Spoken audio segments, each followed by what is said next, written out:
Hey all, Toves here. In today's video we're going to be taking a run through Planet Zoo Update 1.5. We'll be picking our way through the highlights that come with that. I honestly think this is going to be a really good one. Super useful stuff. So let's jump on in. Just before we do, I've split each feature down below in the timeline there, so feel free to jump around if there's a particular thing you're looking for. Otherwise, sit back and we'll take a look together. Okay, so first up, we're looking at the changes they've made to the water. This is a really big one. This is really cool.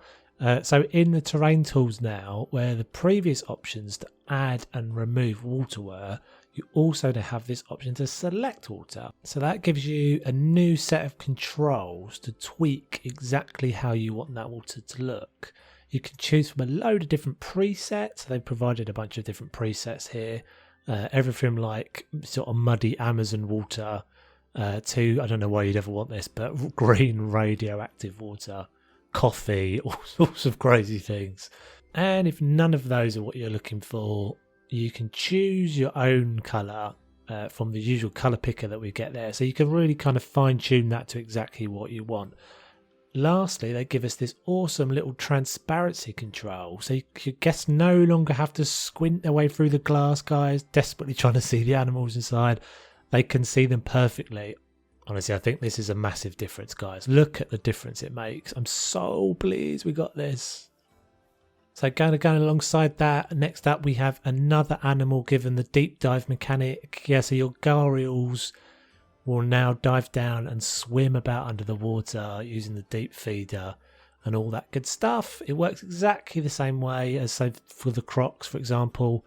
They don't have this as an enrichment requirement, but yeah, they'll give it a go. They'll dive down. Make sure you've got the depth at least 4 meters, and they will dive down. They'll use the feeder, all that sort of stuff.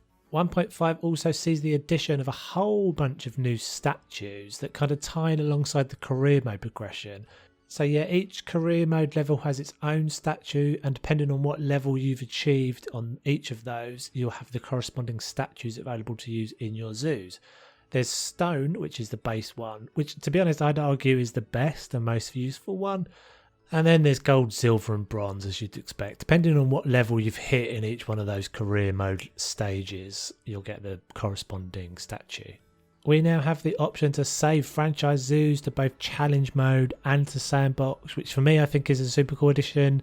Not super like amazingly innovative here, but yeah, I think this is going to be really useful. Another new feature we've got in this update is the option to check out the traversable area for keepers. In fact, actually for all staff.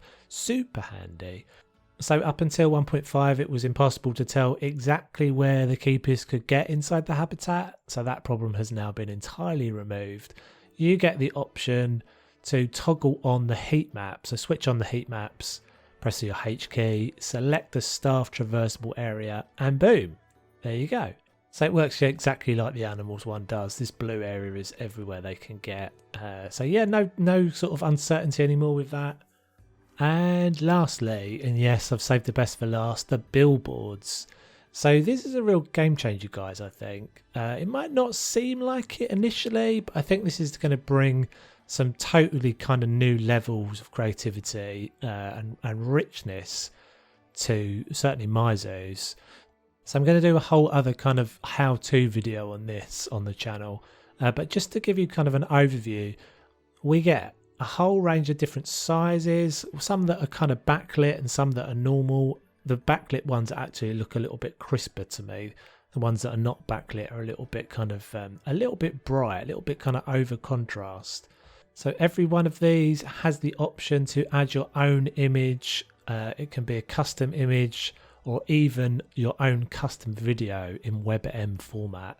So one of the coolest things about this is just the variety of different sizes this gives us, different shapes and sizes. So everything from the kind of big full screen, large scale, almost like a cinema screen, right down to being able to change the screens for the little exhibits. You can even create, and I'm not sure how this will be usable, but you could do it if you want.